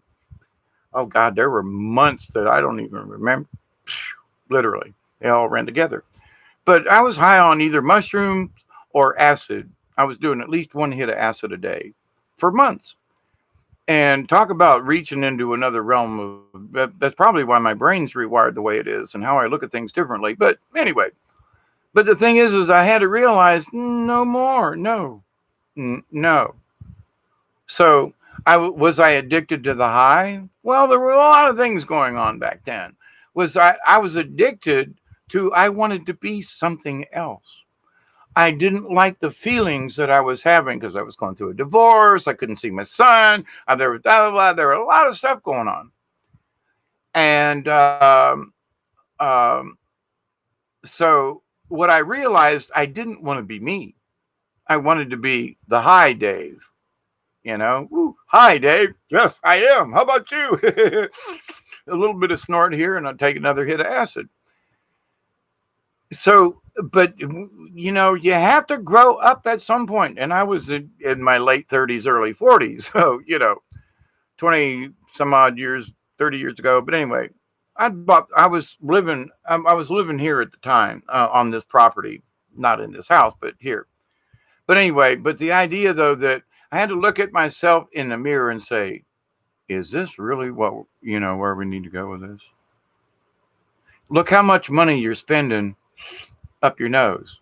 Look how much time I was spending making the deals and the wheelings and the dealings. And I found out later on I was really being watched. And I've been busted here with helicopters because the plants in my backyard. I was busted before the helicopters somebody turned me in, said I had a pound of weed, which I didn't, but I did have a brand new ounce of weed, which they confiscated. It was really good too. But the idea, though, that, I'm out on the street and peddling and that kind of stuff, no, just friends and family. And for some reason, I always had a knack of finding the guy that I could get a bunch from. So how much for a bunch? Because I got 10 people that want some, and you got it. I can, and then in between, I can smoke what I want for free. So I wasn't paying for it because I was dealing to pay for my addiction. But I had to stop and realize that's stupid too. You're going to get caught with all this one of these days, which I did more than once. And, but so the long and the short of it, but was it, it fed my addiction. I did the thing, we got to grow up. Now, those are the really far ends of things. But I take those far ends of things and I turn them into the smaller things and go, I'm addicted to eating these little, peanut butter nutty buddy things from Little Debbie. And I eat 2 or 3 of those a day. And I like them with bananas and a little bit of salt, so I got potato chips and this, and I love the flavor, but it's a high in calories, a lot of sugar. I'm getting too old for this. And I realized that, you don't have to have one of those every day. But no, you don't. But no, you don't. Okay. And it's not because I can't or that I shouldn't. It's that I realized I was becoming dependent upon them damn Little Debbie cakes. Well, I haven't had my Debbie cake today. Oh, so I have switched addictions to now it's Little Debbie cakes. So it's not the Little Debbie cakes' fault. It's my addictive behavior. So I must stop my addictive behavior. And when I see things going a little bit too far, I've smoked too many cigarettes, the pack is gone and I don't know where, then maybe I shouldn't smoke for the next few hours. I'm not going to have a cigarette, or I'm not going to have a soda, or I'm not going to have another Little Debbie cake. I can stop my addiction by simply saying no. But that takes a lot of guts. It takes a lot of chutzpah. It takes huevos cojones in a spiritual way to be able to say no to your addictions. So I'm going to pray for each and every one of you. Let's send prayers to Millie Cow. And I don't mean to, but there are other people with addictions. He's a friend of ours, and we need to send him prayers.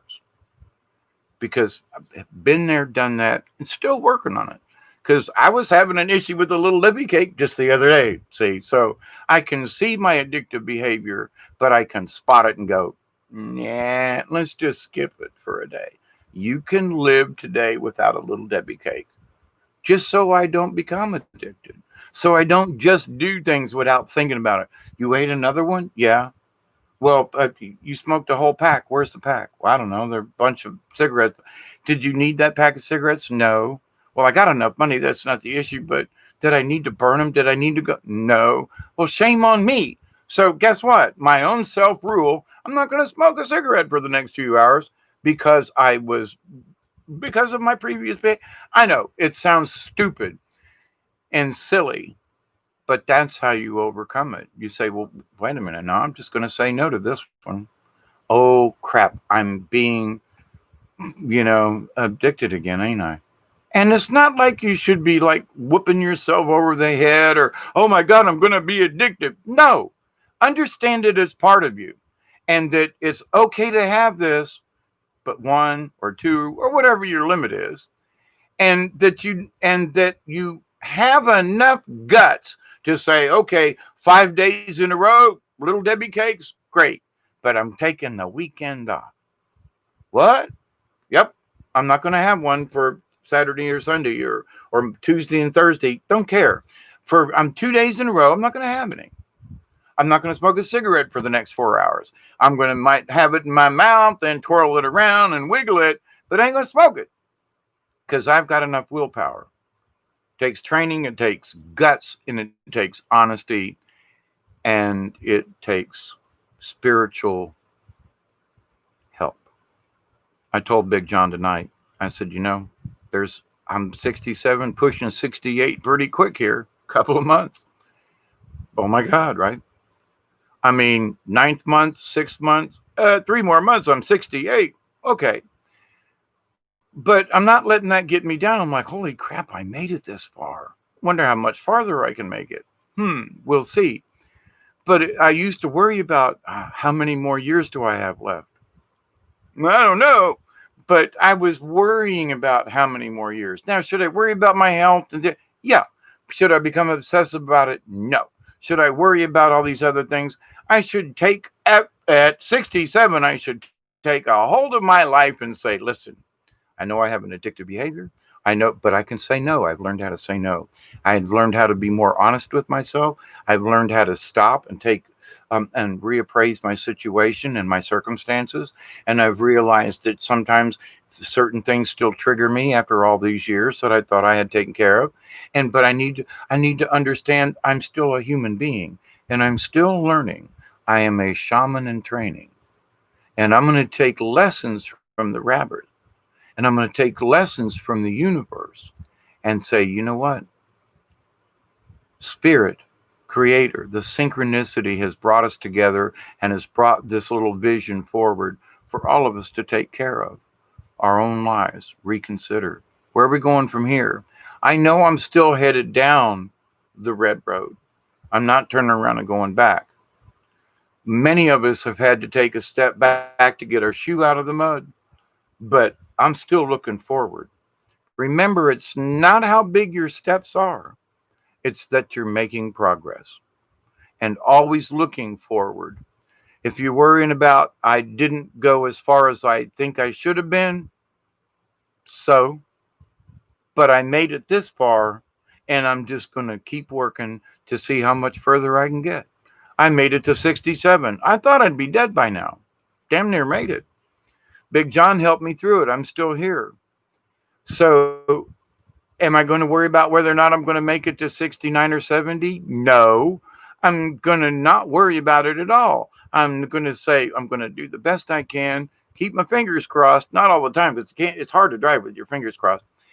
I'm going to consider I'm just going to do the best I can and let it work out for itself. I'm going to keep an eye on myself and my condition, my spirit, my me, so I can be helpful to other people. If I was sick and poorly, I couldn't be here for John.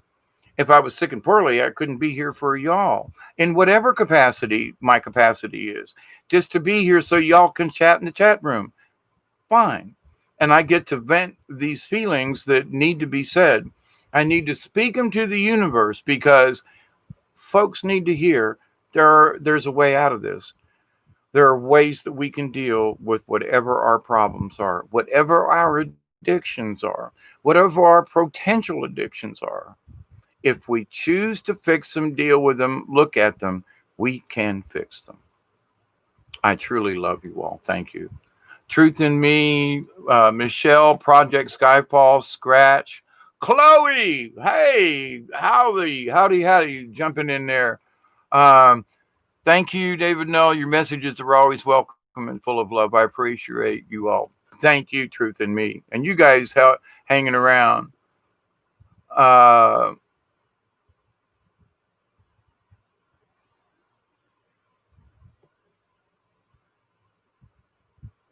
Open your third eye. You can do it by meditation. Yep. And Project Skyfall. So that brings up something. And since you brought it up, and I'm towards the end of this, but a little tidbit. Look on YouTube. There are some folks where they took this young woman, the young girl, I don't know, 9, 10, 11, 12. She might have been 13. And they put a mask on her, right? So she can't see. And she has trained herself as other younger folk, because it's harder for us old people, put on a mask, you can't see, and went around the classroom, could read the chalkboard, read out of the book, went out and played on the playground with this mask on, not being able to see. She was using her third eye. Now you say, oh, but I've talked about this and how you learn how to astral project. You trust this feeling. So it's like when I'm in the woods, it's not whether or not I see something, it's whether or not I sense something. And it's not the smell scent, but there is a pallor, a taste, of something. There is that, prickly feeling when the hair comes up on your arms. Maybe there's an entity or something nearby. Maybe there's a snake and you're not paying, but spirit's letting you know that be careful, or you might slip, trip, or fall, or something. That's happened to me. I've had like queasy feeling, and then later on get into a situation where I almost slipped. I slipped and put my hand on the mud, right? But there was a piece of stump sticking up, and when I landed, it landed right in the palm of my hand, and could have very well went right through my hand with the amount of force. And it was just a stick in the mud in the woods. But I slipped and went like this, and it could have literally impaled me. It broke the skin and hurt. And I was like, if that stick had been just a little bit longer, oy vey. You know what I mean? So, but do I worry about it? No. But am I careful? Yeah. So that little prickly feeling on the back of your neck, it might not be something evil. It may be to warn you, just be careful, keep an eye out. But it's that third eye. I agree with you. But the third eye is just not an eye, it's your awareness around you. It is to me, it's more inclusive than just an eye. But anyway, that's my 10 cents. Thank you, Project Skyfalls, for bringing that up. Chloe, Truth in Me, Scratch, going back up to see who else is in. Michelle, always, always, always, Michelle.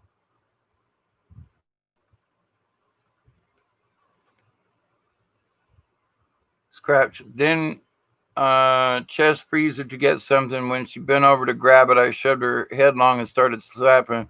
What? Okay, a little bit of humor there. All right. Horses are great. They step on your toes and when you're not in your body, and it really hurts both ways. Um,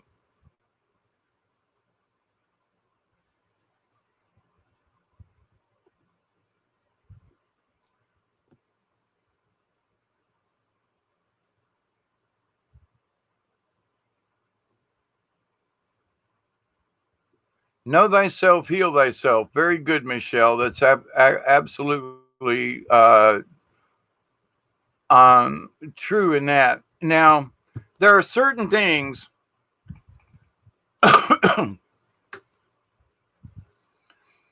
Recent events here.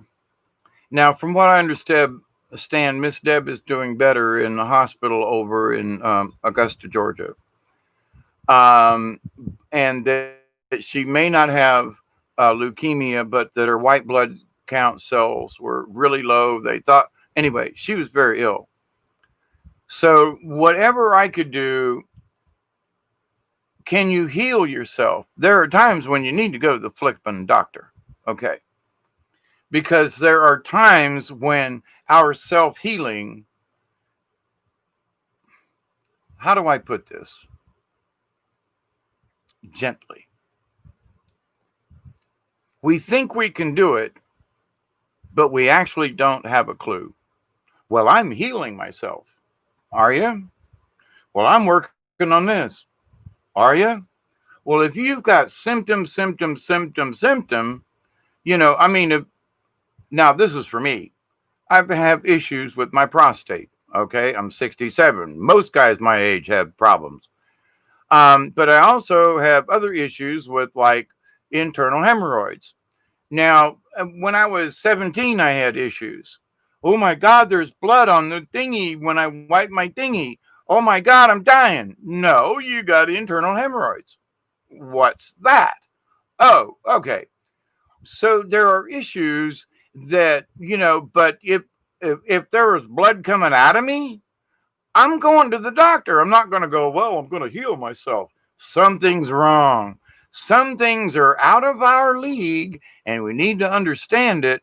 Well, I'm going to heal myself. Okie dokie. But then when we put you in the ground, I'll say, I told you so. Should have went to the doctor.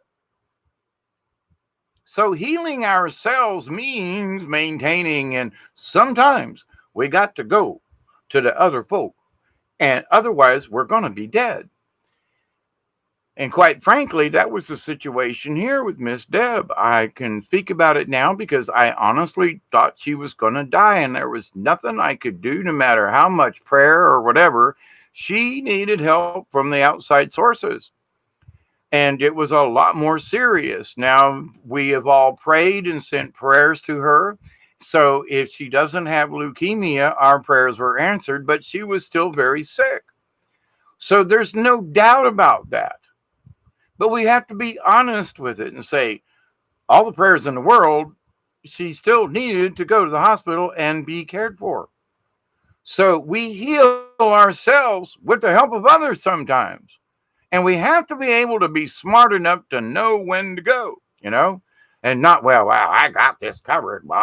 No, you don't. You're sick. There's something wrong. And you need to go have it checked out. Now, once I find out, well, you got a broken leg, or I got, little kernel things on the bottom of my feet right now. I don't know why they're so sore, but wow. So guess what? I'm wearing shoes. I'm walking differently. But have I stopped walking? No, I'm just changed how I am walking. So I don't step on them sore spots and make them more sore. But anyway, but there are times when I've got to get an appointment to go see the doctor myself. I need a checkup. It's been 3 years. I need a checkup. And not to be worried or scared or anything, but I need a checkup. I'm getting old. I need to have a blood workup done and see what's up. Because if there is a problem that could have snuck up since the last time I went, I can start using my energy to say, well, I've got an ulcer. Basically, I sort of do because of recent stuff here. And so I'm going to cure my ulcer. Okay, so I got to stay away from this thing and that thing and this thing and that thing because I've had ulcers before. So in that, I don't have to go to the doctor for ulcer medicine. But if it's not an ulcer in my stomach and it's something else, I damn sure want to know. I can deal with an ulcer, no problem. Does it mean I'm scared or whatever? No, but I'm old enough and I've been around enough chemicals and shit. I could have cancer all in me. I don't know. But to the point, though, the fact that I don't have cancer when so many other relatives and things, and especially all the stuff that are cancerous that I've been around in the work area over the years, I literally should be dead from inhaling some of the fumes and some of the caustic metals and things. Oh, my God. Inhaling titanium dust, in your lungs. That's a lot of fun. But anyway, but I got to be smart enough to say, I got to go for a checkup just to be on the safe side. Not because I'm scared or worried. I am worried that something might have snuck up on me, but not to the point where, oh my God, I'm going to die tomorrow. Ain't worried. But if I do die tomorrow, I love you all and I'll see you on the other side. I'll come back and haunt some of you just for the hell of it. Just for the fun of it. You'll hear Michelle will be in the background and she'll hear this. We love you, Bob. Michelle's going to go, what? And Truth in Me, and a couple of y'all. David Castle, baby, and Robert V. Who the hell is that? That's Hawkeye. He must have passed to the other side. So if y'all hear ween in your dreams, it's me or Bob playing a trick on you. So my friends, oh my God, it's been 2 hours. I love you all. I'm going to let you go. What time is it? It's 2:20 in the morning. How about that? So take care. Have a great weekend. Thank you all for hanging out with me again. I love it. I do. And you give me the courage to keep thinking crazy thoughts and spending time with you guys. So the circle will be unbroken. By and by, Lord, by and by. There's a better road awaiting in the sky, Lord, in the sky. Now, I want to leave you with something, and I'm just, I'm sitting here, I was going to do a little drum, but it's kind of funky. In other words, it's got too much moisture on, well, I'll show you. I got my drum sitting right here. And I was going to do a little drum, but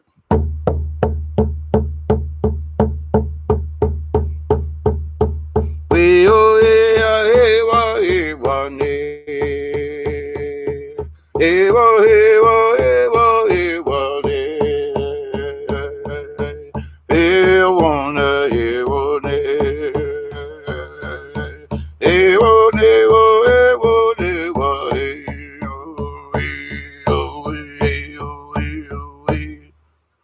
It's tightened up a little bit. It was thunking earlier, but do that. Actually, my flute was speaking to me earlier, so I thought I would just kind of say a prayer out with a little bit of flute. And I love you all, and I'll do my little prayer and then do the. Well, never mind. Let's see how it goes. Give me a sec. This is for y'all.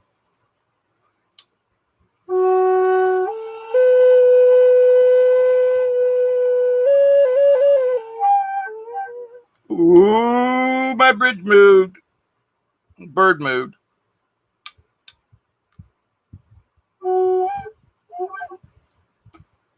If the bird moves, it'll overblow. And this one's, I got to tighten up though.